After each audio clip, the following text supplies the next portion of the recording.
2022년 10월 4일 아침 묵상에 오신 여러분 환영하며 감사드리고 또 우리 주님의 평안이 여러분의 심령과 가정에 풍성하기를 바라겠습니다. 오늘 함께 묵상하실 말씀 본문은 창세기 31장 1절로 16절의 말씀입니다. 말씀을 함께 보시겠습니다. 야곱이 라반의 아들들이 하는 말을 들은즉 야곱이 우리 아버지의 소유를 다 빼앗고 우리 아버지의 소유로 말미암아 이 모든 재물을 모았다 하는지라. 야곱이 라반의 안색을 본즉 자기에게 대하여 전과 같지 아니하더라. 여호와께서 야곱에게 이르시되 내 조상의 땅 내 족속에게로 돌아가라. 내가 너와 함께 있으리라 하신지라. 야곱이 사람을 보내어 라헬과 레아를 자기 양떼가 있는 들로 불러다가 그들에게 이르되 내가 그대들의 아버지의 안색을 본즉 내게 대하여 전과 같지 아니하도다. 그러할지라도 내 아버지의 하나님은 나와 함께 계셨느니라. 그대들도 알거니와 내가 힘을 다하여 그대들의 아버지를 섬겼거늘 그대들의 아버지가 나를 속여 품삯을 10번이나 변경하였느니라. 그러나 하나님이 그를 막으사 나를 해치지 못하게 하셨으며 그가 이르기를 점 있는 것이 내 삭시 되리라 하면 온 양떼가 낳은 것이 점 있는 것이요 또 얼룩무늬 있는 것이 내 삭시 되리라 하면 온 양떼가 낳은 것이 얼룩무늬 있는 것이니 하나님이 이같이 그대들의 아버지의 가축을 빼앗아 내게 주셨느니라. 그 양떼가 새끼 뵐 때에 내가 꿈에 눈을 들어보니 양떼를 탄 순양은 다 얼룩무늬 있는 것과 점 있는 것과 아롱진 것이었더라. 꿈에 하나님의 사자가 내게 말씀하시기를 야곱아 하기로 내가 대답하기를 여기 있나이다 하매 이르시되 내 눈을 들어보라. 양떼를 탄 순양은 다 얼룩무늬 있는 것, 점 있는 것과 아롱진 것이니라. 라반이 네게 행한 모든 것을 내가 보았노라. 나는 베델의 하나님이라. 네가 거기서 기둥에 기름을 붓고 거기서 내게 소원하였으니 지금 일어나 이곳을 떠나서 네 출생지로 돌아가라 하셨느니라. 라헬과 레아가 그에게 대답하여 이르되 우리가 우리 아버지 집에서 무슨 분깃이나 유산이 있으리요. 아버지가 우리를 팔고 우리의 돈을 다 먹어버렸으니 아버지가 우리를 외국인처럼 여기는 것이 아닌가. 하나님이 우리 아버지에게서 취하여 가신 재물은 우리와 우리 자식의 것이니 이제 하나님이 당신에게 이르신 일을 다 준행하라. 아멘. 오늘 말씀은 아무것도 없이 혈혈단신으로 외삼촌 집에 피신했던 야곱이 20년을 지내는 동안에 이제 갑부가 되어서 많은 자녀들을 얻고 고향으로 돌아갈 준비하는 그런 이야기입니다. 여러분 이때 야곱의 나이가 몇 살이나 되었을까요? 500마일이나 되는 먼 길을 걸어갔습니다. 또 20년 동안 잠도 못 자면서 뼈 빠지게 일하면서 또 고생하고 그 얘기 들으면은 꼭 청년층의 이야기 같지 않습니까? 그런데 그렇지 않습니다. 성경의 기록으로 나와 있는 야곱의 그 아버지 이삭의 나이나 야곱이 또 하란에 있었던 기간이나 야곱이 나중에 에집트에서 그 요셉을 만난 나이 이런 것을 다 계산해 보면 야곱의 이때 하란으로 갈 때의 나이가 추산될 수 있는데 77세로 나옵니다.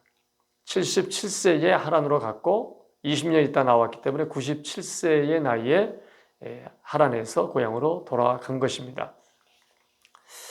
야곱은 이제 아버지를 속이면서 축복기도를 받았죠. 그리고 또 그로 인해서 형이 분노로 가득해서 그 형을 피해서 또 도망을 갔습니다. 근데 도움이 되어야 할 외삼촌에게 뭐 10번이나 또 사기를 당했다 이런 기록이 있습니다. 여기서 우리가 이제 하나님의 자녀로서 하나님의 사람으로 기독교인으로 중요하게 생각할 것은 무엇일까요? 야곱이 사기를 당했다, 얼마를 돈을 벌었느냐, 또 누가 주변에 있었느냐 이런 것도 중요하지만 정말 우리가 중요하게 생각할 것은 하나님이 야곱과 함께 하셨느냐입니다. 어떻게 사람이 살아가는데 어려움이 없이 그냥 쉽게만 일이 되겠습니까? 또 어떻게 사람들이 다 나를 좋아만 하겠습니까? 어떻게 일이 잘 되기만 하겠습니까? 우리의 인생은 결코 그렇지 않죠. 어려운 일이 많고 또 힘든 일이 많습니다. 또 도와주는 사람도 있지만 또 방해되는 사람도 많이 있죠. 그런데 중요한 것은 그 모든 일, 그 모든 상황에 하나님이 함께 하셨느냐입니다. 왜일까요? 하나님을 사랑하는 자에게, 하나님을 의지하는 자에게 하나님은 모든 것이 합력하여 선하게 이루어 주신다. 그런 말씀이 계시죠. 그래서 그 하나님이 나와 함께 하시느냐가 가장 중요한 것입니다. 그러므로 우리가 해야 할 것은 그 하나님을 사랑하고 의지하는 일이죠. 오늘 5절 말씀에서 야곱은 아내들에게 확고하게 간증합니다. 내 아버지 하나님은 나와 함께 하셨다. 20년 전 베델 광야에 혼자 있을 때 잠깐 나타나셨다가 위로해 주시고 떠나가신 것이 아니라 야곱과 계속 끊임없이 함께 주시고, 또 외삼촌이 야곱을 속이고 뭐 갑질을 하거나 또 이용해서 자기 이득만을 취하고 그런 걸 하나님 다 보고 계셨다는 것입니다. 외삼촌 라반이 고용주로서 계약을 위반하고 야곱을 이용만 하려고 했지만 하나님은 그래도 성실하게 일한 그 야곱의 몫을 챙겨 주셨습니다. 그래서 우리는 하나님을 의지하게 되는 것이죠. 8절 말씀은 바로 외삼촌 라반이 그 야곱에게 술책을 했던 것을 일부 보여주는 내용이죠. 어떤 때는 점 있는 것이 다 내 양이다 이렇게 했다가, 아니다, 얼룩무늬 있는 것이 내 것이다, 이 말을 여러 번 말 바꾸기를 했다는 것이죠. 그런 외삼촌을 의지하고 신뢰했다는 것이 얼마나 화가 났겠습니까? 중요한 것은 고용주가 우리가 갑질을 해도 또 나를 이용하려 해도 하나님께서 억울하게 하시지 않고 몫을 챙겨 주신다는 것입니다. 15절에서 라헬과 레아가 아버지가 우리를 팔고 우리의 돈을 다 먹었다 이런 표현을 쓰는데, 이것은 지참금 이야기입니다. 고대 아수르법에는 그 지참금을 신부에게 주라 뭐 이런 법이 있다고 합니다. 근데 라반은 그렇게 하지 않았던 것이죠. 그러니까 이 딸들의 마음이 얼마나 아버지에 대한 서운한 마음이 있었겠습니까? 그것은 이제 토로하는 것이죠.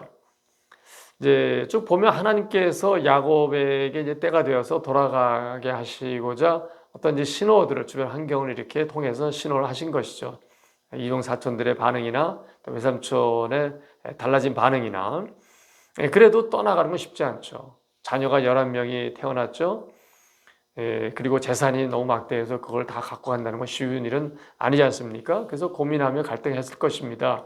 결정을 내릴 수가 없는 그런 상황에 하나님이 말씀으로 지시하십니다. 돌아가라. 나는 베델의 하나님이다.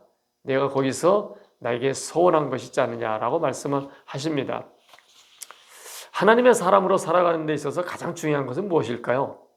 하나님의 말씀 아니겠습니까? 하나님의 말씀. 하나님께서 말씀하셨다고 하는 확신이 주어진다고 한다면, 뭐 성경을 통해서든지 또는 설교나 어떤 성역 공부나 어떤 또 상황을 통해서 하나님이 말씀하시는구나는 확신이 온다면, 그 다음엔 뭐 결정을 더 이상 뭐 갈등할 건 없죠. 순종할 것이냐 말 것이냐만 남는 것입니다. 야곱이 돈을 충분히 벌고 관계도 뭐 다 좋았고 그랬다면 뭐 떠날 생각 했겠습니까? 근데 하나님께서 돌아가라고 말씀을 하신 것입니다. 이럴 때 가장 중요한 것은 무엇일까요? 돌아가라고 말씀하신, 내가 돌아갈 뜻이 있느냐, 돌아갈 마음이 드느냐, 돌아갈 방법이 무엇이냐, 그런 것보다 더 중요한 것은 하나님께서 나와 동행해 주실 것이냐 하는 것입니다. 근데 3절에 하나님 말씀하십니다. 내가 너와 함께 있으리라. 내가 너와 함께 있으리라. 우리 주님 예수 그리스도를 통해서 우리는 하나님과의 관계가 아버지와 자녀의 관계로 맺어졌습니다. 그러한 우리에게 있어서 가장 의지할 만한 것은 무엇일까요? 내가 너와 함께 하겠다. 임마누엘. 내가 너와 함께 해주겠다. 우리 그리스도인들이 그 말씀을 의지하지 않는다면 세상에 무엇이 우리를 붙잡아 주겠습니까? 그 신실하신 하나님 아버지, 우리의 몫을 챙겨주시는 하나님 아버지를 온전히 의지함으로 나머지 인생 안심하며 살아가는 우리 모두가 될 수 있으면 좋겠습니다. 기도하겠습니다. 야곱의 눈에 보이도록 나타나신 것은 아니지만 야곱의 생애에 끊임없이 함께 주셨던 하나님 아버지, 이 마지막 때를 살아가는 저희들, 때때로 위협을 느낄 때 많고 불안하고 두렵고 힘들 때가 많이 있습니다. 또 상처가 많이 있습니다. 그러나 억울하게 하지 않고 보상해 주시고 분명히 돌아가야 할 몫을 챙겨주시는 하나님 아버지가 계시다는 확신을 가지고 우리에게 맡겨진 사명에 집중하고 우리가 감당해야 할 일을 충분히 충성스럽게 감당할 수 있는 그런 사람이 되도록 저희들에게 힘을 주시고 저희들을 이끌어 주시옵소서. 우리 주님 예수 그리스도의 이름으로 간절히 기도 올리옵나이다. 아멘.